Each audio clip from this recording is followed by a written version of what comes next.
to meet head-to-head the other 9 challengers for the title, the champion. They're the best, the fastest. They're comrades, they're competitors. They share a camaraderie that only those who dare to race at speeds over 100 miles an hour, who go for it while taking the ultimate risk, can understand.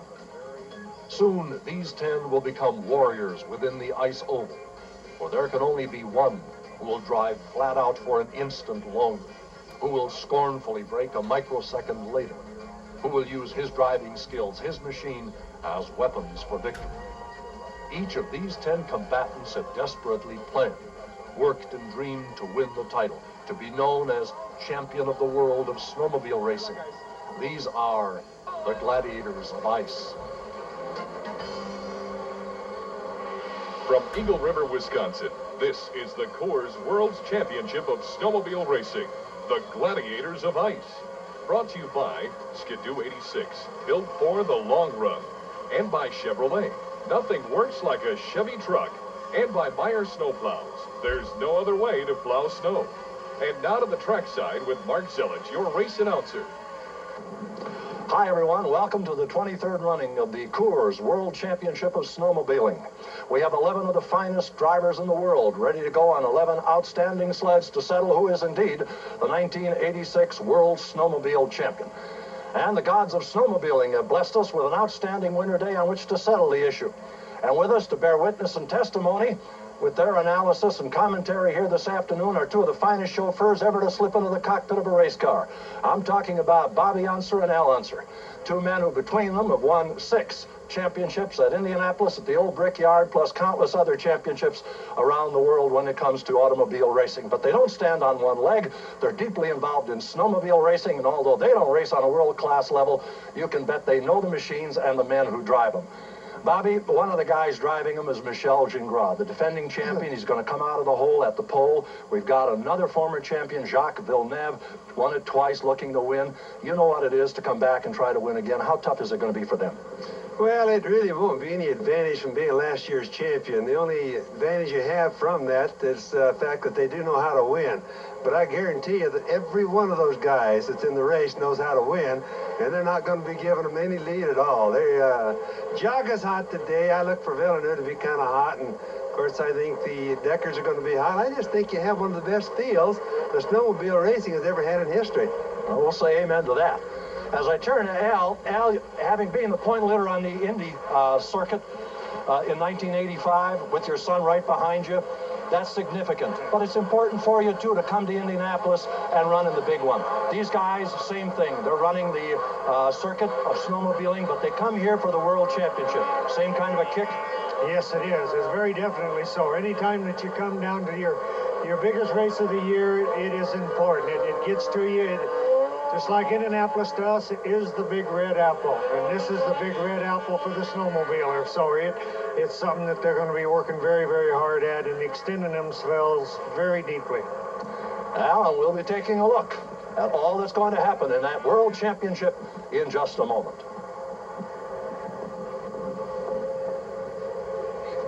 The World Championship racing holds little resemblance to the pioneer races of the mid-60s. The track was a lake, crudely groomed. Nevertheless, the desire of the drivers remains the same throughout the years. Here, Steve Abbey takes the checkered flag, riding his new model, Bombardier Skidoo.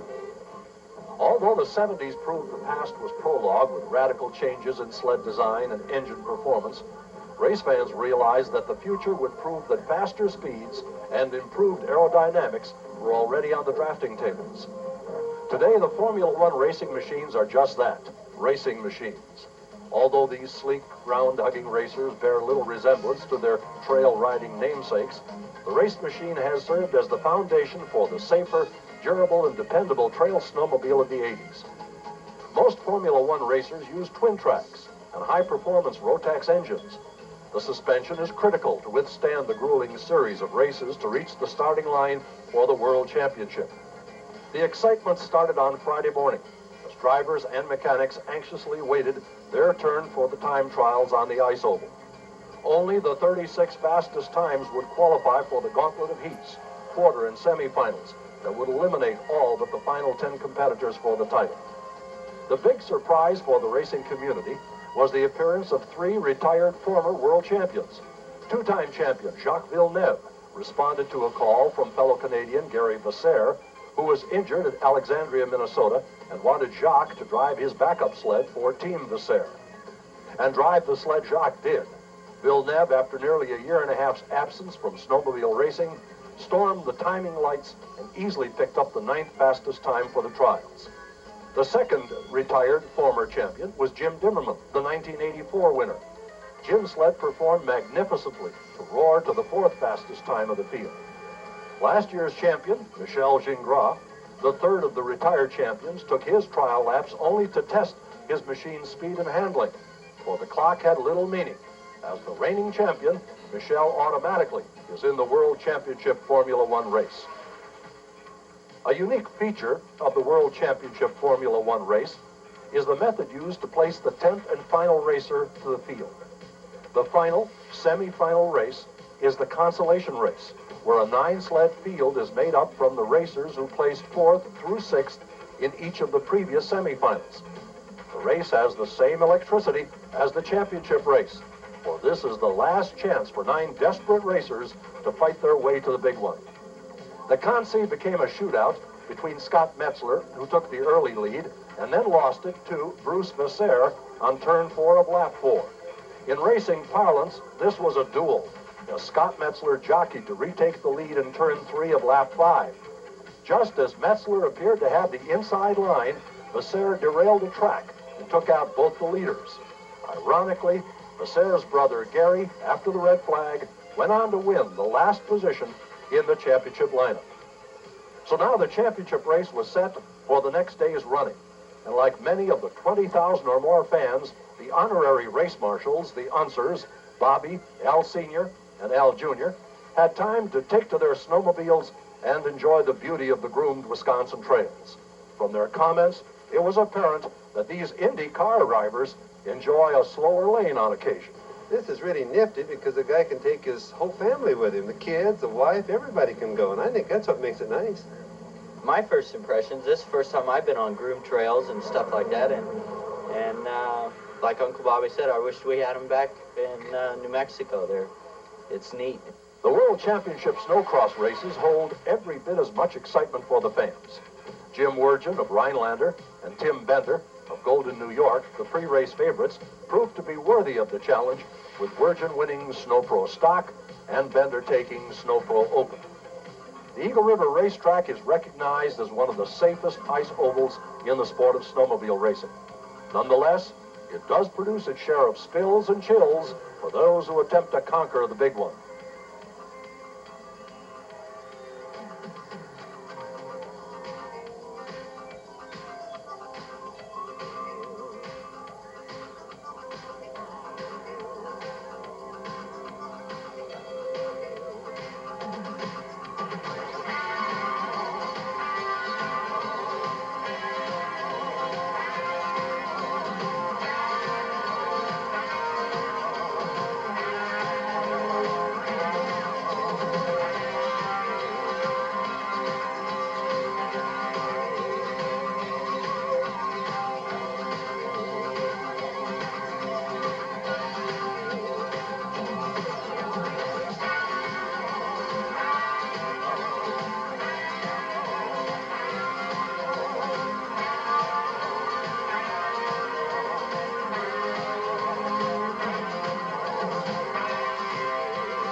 So now the final field is set for the 23rd running of the World Championship of Snowmobiles.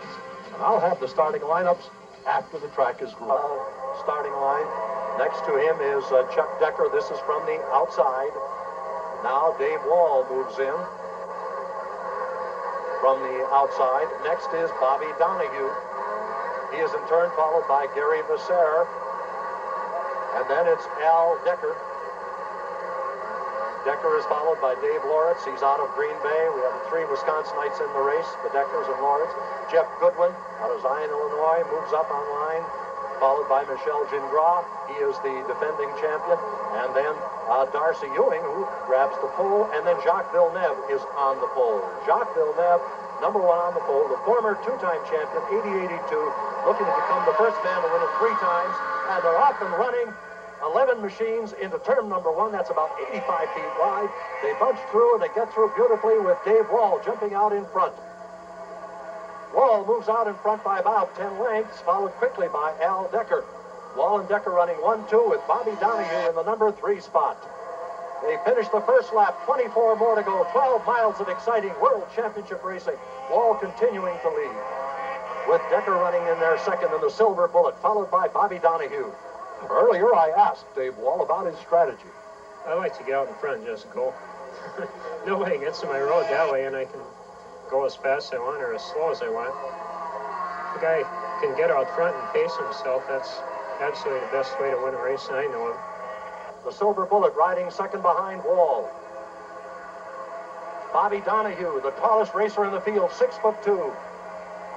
Moving up, trying to catch Alan Decker if he can, but going to take a tall order. Wall continues to ride very nicely up on top, riding high and staying, taking the high track, Bobby. Villeneuve just went underneath, just the opposite of what he thought he would be doing. Went to the bottom and moved from 4th, clear to 2nd place. Jacques Villeneuve challenging on the lead against Wall. We have one machine out, and that is Bobby Anderson, who is out of the race, out of Minocqua, going for Rookie of the Year honors. That might be postponed because of that. Now, Villeneuve's strictly gone down to the bottom, Mark, and he's really looking good. That machine is handling, looks in this race just like it was in the race earlier. Goes in the turn very high, and then he cuts right to the bottom. Will he grab it? Now he's taking, well, he Going to be a almost bust going to for take the the lead. wire to see if he'll have this lap. No, I get it, as Wall still leading as they go on lap 5. Now, Villeneuve just took the lead, Yeah, Mark. he sure did. He just did just the opposite of what he told me earlier, but it doesn't make any Now it's up difference. to Wall to challenge. Donahue riding comfortably in 3rd. It is Al Decker riding in 4th, and I believe Becerra's in 5th. Coming around, and Villeneuve riding very, very well. That machine is purring. No man has ever won it 3 times in the history of this tournament series.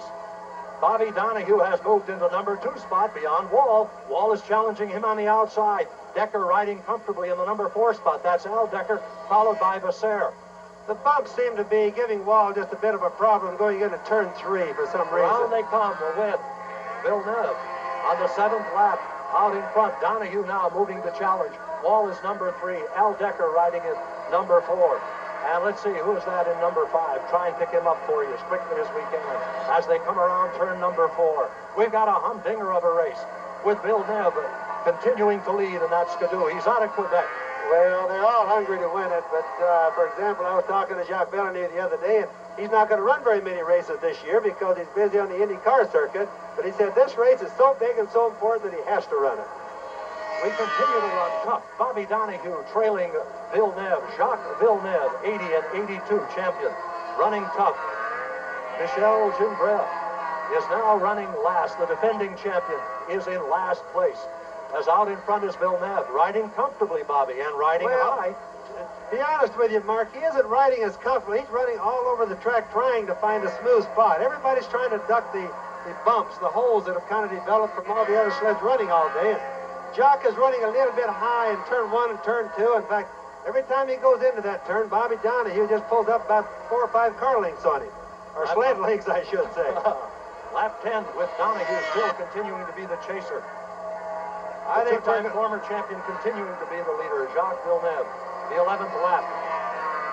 They're riding tough. We may have the first lapping coming up of the race with Gingras running last, and he may be lapped as Villeneuve. Fellow Canadian coming up tough, Donahue, who has said he is very, very hungry to win this race. I'm going to run one sled, and I'm going to do what it takes. That involved a very, very major change of my lifestyle. It involved myself moving from Wisconsin Rapids down to Lakeville, Illinois, which is something I thought I'd never do just to try and win something. But it does show and prove to myself, if not to a lot of people, the dedication that I put into this event to try and win this race tomorrow. And it's all on the line tomorrow. The number 2 sled behind him, and Bobby they continue Donahue. to run. Yep, Bobby Donahue riding tough. Donahue, as they had left Gingras on lap 13, Donahue continuing that chase, running tough and running hard after Villeneuve. Alan Decker running in 3rd place now. Wall has dropped to the number 4 spot, apparently.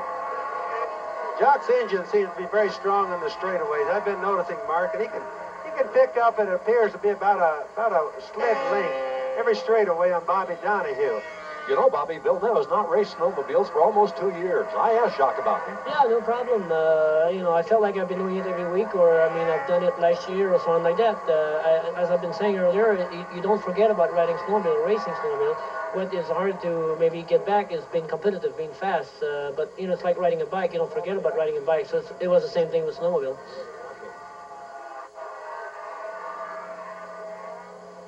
Villeneuve going high as he passed still another sled. Now Donahue will have to pass that sled. And they're passing Darcy Ewing. Another thing, they're trying to get by. Donahue just going by him on the outside. Another thing to remember, Mark, as the race progresses on, that the carbides, the thing that I told you, that bite into this ice are starting to wear out. About halfway through the race, the sleds are going to start changing in their handling. So if you see the drivers running different grooves, it's basically because their carbides are starting to wear out a little bit. Okay, more lapping going on with Villeneuve trying to get by still another driver, which of course will be Donahue's task as he continues. That was Jeff Goodwin who was just lapped. Donahue continuing his chase with Al Decker sitting in the number 3 spot. Number 4 is Dave Wall. Number 5 is apparently Chuck Decker. Okay, the race continues hot and heavy, and it's apparent now as they settle into these closing laps. They've gone 18, that it is Jacques Villeneuve in control. Bobby Donahue in the chase, and it would appear, barring some misfortune on those 2 sleds, that one of those 2 guys are going to pick it up. But we still have a half a dozen laps to go. Now we're coming up right now to there's going to be 5 laps. So we're coming up to the 20th lap out of a 25-lap race. Now if Donahue is going to have something extra, he's going to have to start coming up with it right now, or he's going to have to hope Jock breaks. All right, so we've got about a little over 2 miles left, 5 laps. And as Bobby said, if Donahue is going to make his move, it has to come soon because Jacques is riding very strong. And as Bobby suggested to you, especially on the straightaways, he can zipper, he can popper, takes the high turn, cuts it down short. And Donahue, apparently, Bobby, just can't do anything about it after 21 laps. No, there's 4 laps left, and Jacques Villeneuve has a good half a straightaway, maybe 3/4 straightaway. He's settled down. Well, he made a little mistake right there if we were watching on camera, but he's settled down and doing a lot smoother job through the turn. But just think how tense he must be right now, knowing that he only has right now 3 laps remaining. And to become the first man ever to win this championship 3 times. 4 men have won it twice. 2 men have won it consecutively. No man has won it 3 times. Quite a feat if he pulls it off. Well, he's only got 2 laps. He's coming down to where he's going to have 2 laps left to do it, so. And I think Donahue has got to know the pain that comes with realizing he was very representative for a while, but there's not just anything he can do about it right now. No, to be a 3-time winner, it's going to be nice if he can do it, because if it's never happened before, it really becomes a very important thing. All right, they come around. White flag lap for Jacques Villeneuve. 1 lap and left. there is Donahue gets the white flag. Jacques will possibly have 1 more car to pass about the start and finish line, or 1 more sled to pass. And of course he realizes, Bobby, that he hasn't won. Donahue realizes that second is the best that he can manage. But it's over. It belongs to Jacques Villeneuve. We have a new 3-time world champion, and I'll bet he is one happy man right now. You better believe it. He has just got to be ecstatic. He wasn't here last year, but he comes back and takes it, a well-deserved win. And we're going to be going trackside in just a moment. Bobby Unser, one champion, talking to another champion to visit with him, give us a little insight on what happened, and we'll be returning trackside to Unser and Villeneuve for that get-together of champions. Tell everybody just what you're thinking right now. I'm tired right now. My arms are gone. After, you know, the two last lap, I said, oh no, 2 more laps to go. And I knew that Bobby was catching up to a little bit. But we had a tremendous speed starting today. We've been working on something in the clutch to really get it going fast and straight away, and it paid off. And I think the guys at Ski-Doo worked hard all weekend, and I guess we came through. Well, you know, originally when Al and I talked to you earlier, you said you were going to be working on the high road. You were gearing up for that, possibly last off the line.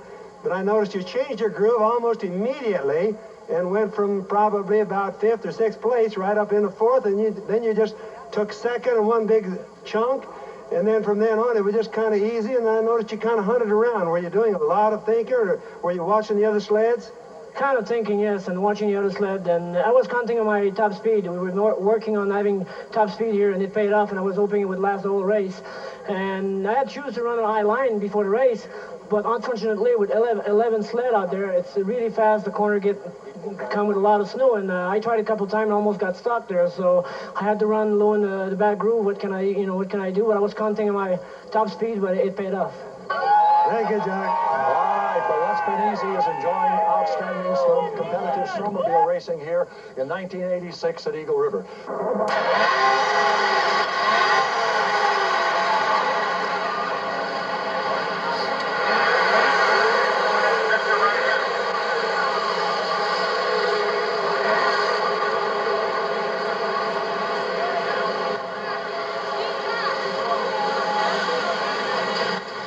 Okay, something to keep in mind. As the snowmobilers are going like this, they're roughing the ice up. To get the best amount of speed, you try and find a clean patch of ice, okay? But as the day goes on, it becomes increasingly difficult. As the ice gets marled up like this, it's better to find a clean patch of ice. But that gets more difficult as the day progresses. This is Stock C. We've got, I can't even tell you who we got because I can't even read this.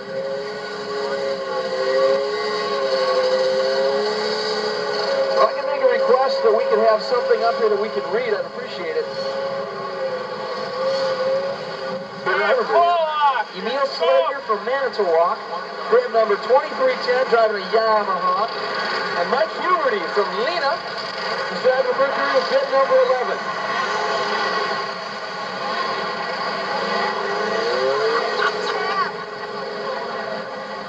It's all important. Let's see who can take off the quickest. Pretty even slow over the last one.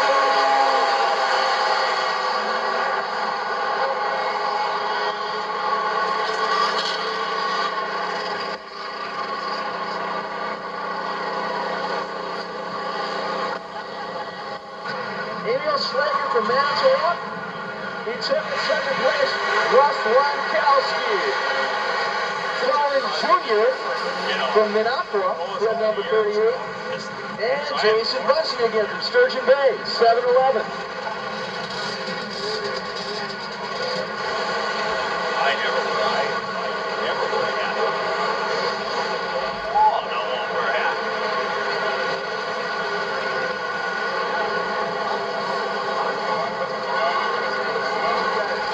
Larry Bloom, we've got your checkbook.